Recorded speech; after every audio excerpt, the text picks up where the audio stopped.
Thiruvananthapuram അട്ടക്കുളങ്ങരയിലെ school കെട്ടിടം തകർന്നു വീണതിൽ മുൻ മന്ത്രി വി ശിവൻകുട്ടിയുടെ ഇരട്ടത്താപ്പ് പൊളിച്ച് മേയർ വി രാജേഷ്.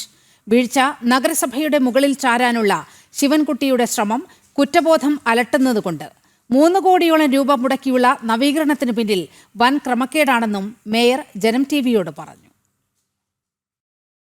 അട്ടക്കുളങ്ങരയിലെ സ്കൂൾ കെട്ടിടം തകർന്നു വീണതിലെ രാഷ്ട്രീയ പോര് തുടരുകയാണ്. വീഴ്ച നഗരസഭയുടെ മുകളിൽ ചാരാനുള്ള മുൻ മന്ത്രി വി ശിവൻകുട്ടിയുടെ നീക്കം പൊളിക്കുകയാണ് മേയർ വി രാജേഷ്. 3 കോടിയോളം രൂപ മുടക്കിയെങ്കിൽ നവീകരണം എവിടെയെന്നും നടന്നത് ക്രമക്കേടെന്നും മേയർ ജനം ടിവിയോട് പറഞ്ഞു.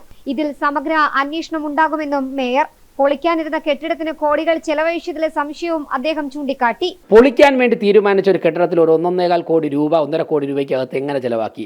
2020-ലും 2025-ലുമായിട്ട് ഏകദേശം ഒരു 3 കോടി രൂപയാണ് ആ കെട്ടിടം വീണ്ടും സജീവമാക്കാൻ വേണ്ടി പണി കഴിപ്പിക്കാൻ വേണ്ടി ഉപയോഗിച്ചിട്ടുള്ളത്. 2 തവണയായി ഇടത് സർക്കാർ കാലത്ത് നവീകരണം നടത്തിയ കെട്ടിടം മാസങ്ങൾക്കുള്ളിൽ പൊളിഞ്ഞു വീണതിൽ സമഗ്ര അന്വേഷണം നടത്തുകയാണ് നഗരസഭ. ജനം, തിരുവനന്തപുരം.